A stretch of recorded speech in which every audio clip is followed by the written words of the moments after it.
Hi friends, ಎಲ್ಲರಿಗೂ ನಿಮ್ಮ ಪ್ರೀತಿ YouTube ಚಾನಲ್ಗೆ ಸ್ವಾಗತ. ಇವತ್ತು ನಾನು ನಿಮ್ಮ ಜೊತೆ ಒಂದು ಸೂಪರ್ ಆಗಿರುವಂತಹ ಪೆಪ್ಪರ್ ರಸಮನ್ನು ಶೇರ್ ಮಾಡೋದಕ್ಕೆ ಬಂದಿದ್ದೀನಿ. ಬನ್ನಿ ಹೇಗೆ ಮಾಡೋದು ಅಂತ ತೋರಿಸ್ಕೊಡ್ತೀನಿ. ಇಲ್ಲಿ ನೋಡಿ, ನಾನಿವಾಗ ಇಲ್ಲಿ ಒಂದು 5ರಿಂದ 6 ಚೆನ್ನಾಗಿ ಹಣ್ಣಾಗಿರುವಂಥ ಟೊಮೆಟೊವನ್ನು ವಾಶ್ ಮಾಡಿ ಇದನ್ನು ಇವಾಗ ಬೇಯೋದಕ್ಕೆ ಇಟ್ಟಿದ್ದೀನಿ. ಇದು ಬೇಯೋವರೆಗೆ ನಾನೀಗ ಇಲ್ಲಿ ಒಂದು ಲಿಂಬೆ ಹಣ್ಣಿನ ಗಾತ್ರದ ಹುಣಸೆ ಹಣ್ಣನ್ನು ತಗೊಂಡು ಅದನ್ನು ನೆನೆಯೋದಕ್ಕೆ ಇಟ್ಟಿದ್ದೀನಿ ಒಂದು ಸೈಡು. ಇವಾಗ ಈ ಥರ ಕುಟ್ಟೋ ಕಲ್ಲು ತಗೊಂಡು ಅದಕ್ಕೆ 1 ಸ್ಪೂನ್ ಜೀರಿಗೆ, 1 ಸ್ಪೂನ್ ಕಾಳುಮೆಣಸು ಇದನ್ನು ಹಾಕಿ ಚೆನ್ನಾಗಿ ಪುಡಿ ಮಾಡ್ತೀನಿ. ಇದನ್ನು ನೀವು ಮಿಕ್ಸಿಯಲ್ಲೂ ಹಾಕ್ಕೊಂಡು ಮಾಡ್ಕೋಬೋದು. ಈ ಥರ ಕಲ್ಲಿಲ್ಲ ಅಂದರೆ ಇದರಲ್ಲಿ ಮಾಡಿದ್ರೆ ತುಂಬ ಚೆನ್ನಾಗಿರುತ್ತೆ ಟೇಸ್ಟು ಅಂತ ಅಂದ್ಬಿಟ್ಟು ನಾನು ಇದರಲ್ಲೇ ಕುಟ್ ಮಾಡೋದು. ಇವಾಗ ಇದೆರಡನ್ನು ಚೆನ್ನಾಗಿ ಪೌಡ್ರ್ ಮಾಡಬೇಕಾಗುತ್ತೆ. ಇಲ್ಲಿ ನೋಡಿ, ಇವಾಗ ಇದು ಚೆನ್ನಾಗಿ ಪೌಡ್ರ್ ಆಗಿದೆ. ಇಷ್ಟಾದರೆ ಸಾಕು. ಈ ಟೈಮಲ್ಲಿ ನಾನು ಇವಾಗ ಇದಕ್ಕೆ 1 ಗಡ್ಡೆ ಬೆಳ್ಳುಳ್ಳಿಯನ್ನು ಬಿಡಿಸಿ ಇಟ್ಕೊಂಡಿದ್ದೆ. ಇವಾಗ 1 ಗಡ್ಡೆ ಬೆಳ್ಳುಳ್ಳಿಯನ್ನು ಸೇರಿಸ್ತಿದ್ದೀನಿ. ಅದ್ರ ಜೊತೆಗೆ ಸ್ವಲ್ಪ ಕರಿಬೇವು ಸೊಪ್ಪನ್ನು ಹಾಕ್ತಾಯಿದ್ದೀನಿ. 1 ಎಸಳು ಕರಿಬೇವು ಸೊಪ್ಪು, 1 ಹಸಿಮೆಣಸನ್ನು ಹಾಕ್ತಾಯಿದ್ದೀನಿ. ಇಲ್ಲಿ ನೋಡಿ, 1 ಹಸಿಮೆಣಸನ್ನು ಸಹ ಹಾಕ್ತಾಯಿದ್ದೀನಿ. ನೀವು ಹಸಿಮೆಣಸು ಬೇಡ ಅನ್ನೋ ಹಾಗಿದ್ರೆ ಒಣಮೆಣಸನ್ನು ಸಹ 1 ಒಣಮೆಣಸನ್ನು ನಿಮಗೆ ಖಾರ ಎಷ್ಟು ಬೇಕು ನೋಡಿಕೊಂಡು ಒಣಮೆಣಸನ್ನು ಹಾಕ್ಬೋದು. ನಾನಿಲ್ಲಿ ಪೆಪ್ಪರು ಹಾಕಿರೋದ್ರಿಂದ 1 ಹಸಿಮೆಣಸನ್ನು ಹಾಕ್ತಾಯಿದ್ದೀನಿ. ಇವನ್ನೆಲ್ಲ ಸೇರಿಸಿ ಇವಾಗ ಚೆನ್ನಾಗಿ ಕುಟ್ಕೋಬೇಕಾಗುತ್ತೆ. ಇಲ್ಲಿ ನೋಡಿ, ನಾನು ಈ ಥರ ಕುಟ್ಕೊತಿದ್ದೀನಲ್ವಾ. ಇವಾಗಿದು ಇಷ್ಟಾದರೆ ಸಾಕು. ಇಲ್ಲಿ ನೋಡಿ, ಕಾಣಿಸ್ತಿದೆ ಅಲ್ವಾ, ಇಷ್ಟು ಪೌಡ್ರಾದರೆ ಸಾಕಾಗುತ್ತೆ. ಇದನ್ನು ಇವಾಗ ಒಂದು ಕಡೆ ಇಟ್ಕೊಳ್ಳೋಣ. ಇವಾಗ ಟೊಮೆಟೊ ಬೇಯೋಕೆ ಇಟ್ಟಿದ್ದೆ ಅಲ್ವಾ, ಅದು ಚೆನ್ನಾಗಿ ಬೆಂದಿದೆ. ಅದಕ್ಕೆ ಸ್ವಲ್ಪ ನಾನು ತಣ್ಣ ನೀರನ್ನು ಹಾಕಿ ಅದ್ರ ಮೇಲ್ಗಡೆ ಇರುವಂಥ ಸಿಪ್ಪೆನೆಲ್ಲ ತೆಗಿತಾ ಇದ್ದೀನಿ. ಇಲ್ಲಿ ನೋಡಿ, ಈ ಥರ ಎಲ್ಲ ಸಿಪ್ಪೆನೂ ತೆಗಿಬೇಕಾಗುತ್ತೆ.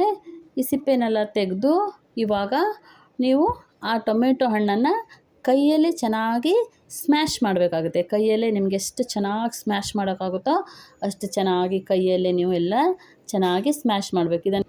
ಇದನ್ನು ನಾನಿವಾಗ ಯಾವುದೇ ಮಿಕ್ಸಿಗೆ ಹಾಕಿ ಸ್ಮ್ಯಾಶ್ ಮಾಡ್ಕೊಳ್ಳಲ್ಲ, ಕೈಯಲ್ಲೇ ಚೆನ್ನಾಗಿ ಸ್ಮ್ಯಾಶ್ ಮಾಡ್ಕೊತಾ ಇದ್ದೀನಿ.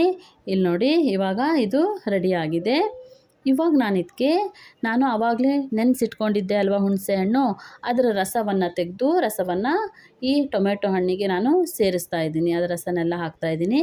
ಅದ್ರ ಜೊತೆಗೆ ಚಿಕ್ಕದಾಗಿ ಕಟ್ ಮಾಡ್ಕೊಂಡಿರುವಂತಹ ಕೊತ್ತಂಬರಿ ಸೊಪ್ಪನ್ನು ಹಾಕ್ತಾಯಿದ್ದೀನಿ.